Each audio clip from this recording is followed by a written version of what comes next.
Praise the Lord. இன்றைய தியானம் ரோமர் 8:1-12 வரை. ஆனபடியால் கிறிஸ்து இயேசுக்குட்பட்டவர்களாய் இருந்து மாம்சத்தின்படி நடவாமல் ஆவியின்படியே நடக்கிறவர்களுக்கு ஆக்கினை தீர்ப்பில்லை. கிறிஸ்து இயேசுவினாலே ஜீவனுடைய ஆவியின் பிரமாணம் என்னை பாவம் மரணம் என்பவைகளின் பிரமாணத்தினின்று விடுதலையாக்கிற்றே. அது எப்படியெனில், மாம்சத்தினாலே பலவீனமாய் இருந்த நியாய பிரமாணம் செய்யக்கூடாததை தேவனே செய்யும்படிக்கு தம்முடைய குமாரனை பாவ மாம்சத்தின் சாயலாகவும் பாவத்தை போக்கும் பலியாகவும் அனுப்பி மாம்சத்திலே பாவத்தை ஆக்கினிக்குள்ளாக தீர்த்தார். மாம்சத்தின்படி நடவாமல் ஆவியின்படி நடக்கிற நம்மிடத்தில் நியாயப்பிரமாணத்தின் நீதி நிறைவேறும்படிக்கே அப்படி செய்தார். அன்றியும் மாம்சத்தின்படி நடக்கிறவர்கள் மாம்சத்துக்குரியவைகளை சிந்திக்கிறார்கள், ஆவியின்படி நடக்கிறவர்கள் ஆவிக்குரியவைகளை சிந்திக்கிறார்கள். மாம்ச சிந்தை மரணம், ஆவியின் சிந்தையோ ஜீவனும் சமாதானமும் ஆம். எப்படி என்றால், மாம்ச சிந்தை தேவனுக்கு விரோதமான பகை. அது தேவனுடைய நியாய பிரமாணத்துக்கு கீழ்ப்படியாமலும் கீழ்ப்படிய கூடாமலும் இருக்கிறது. மாம்சத்துக்குட்பட்டவர்கள் தேவனுக்கு பிரியமாய் இருக்க மாட்டார்கள். தேவனுடைய ஆவி உங்களில் வாசமாய் இருந்தால் நீங்கள் மாம்சத்துக்குட்பட்டவர்களாய் இராமல் ஆவிக்குட்பட்டவர்களாய் இருப்பீர்கள்.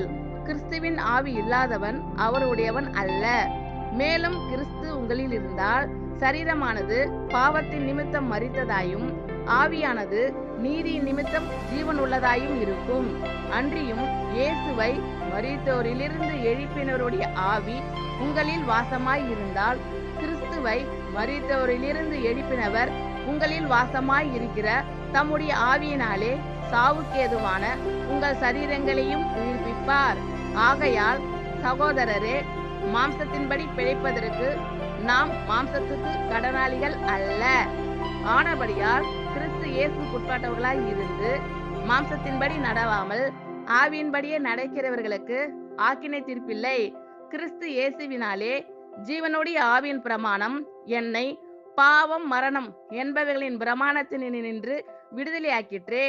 அது எப்படியெனில், மாம்சத்தினாலே பலவீனமாய் இருந்த நியாய பிரமாணம் செய்யக்கூடாததை தேவனே செய்யும்படிக்கு தம்முடைய குமாரனை பாவ மாம்சத்தின் சாயலாகவும் பாவத்தை போக்கும் பலியாகவும் அனுப்பி மாம்சத்திலே பாவத்தை ஆக்கினிக்குள்ளாக தீர்த்தார். மாம்சத்தின்படி நடவாமல் ஆவியின்படி நடக்கிற நம்மிடத்தில் நியாய பிரமாணத்தின் நீதி நிறைவேறும்படிக்கே அப்படி செய்தார். அன்றியும் மாம்சத்தின்படி நடக்கிறவர்கள் மாம்சத்துக்குரியவைகளை சிந்திக்கிறார்கள், ஆவியின்படி நடக்கிறவர்கள் ஆவிக்குரியவைகளை சிந்திக்கிறார்கள். மாம்ச சிந்தை மரணம், ஆவியின் சிந்தையோ ஜீவனும் சமாதானமும் ஆம். எப்படி என்றால், மாம்ச சிந்தை தேவனுக்கு விரோதமான பகை. அது தேவனுடைய நியாய பிரமாணத்துக்கு கீழ்ப்படியாமலும் கீழ்ப்படிய கூடாமலும் இருக்கிறது. மாம்சத்துக்குட்பட்டவர்கள் தேவனுக்கு பிரியமாய் இருக்க மாட்டார்கள். தேவனுடைய ஆவி உங்களில் வாசமாய் இருந்தால் நீங்கள் மாம்சத்துக்குட்பட்டவர்களாய் இராமல் ஆவிக்குட்பட்டவர்களாய் இருப்பீர்கள். கிறிஸ்துவின் ஆவி இல்லாதவன் அவருடையவன் அல்ல. மேலும் கிறிஸ்து உங்களில் இருந்தால் சரீரமானது பாவத்தின் நிமித்தம் மரித்ததாயும் ஆவியானது நீதி நிமித்தம் ஜீவன் உள்ளதாயும் இருக்கும்.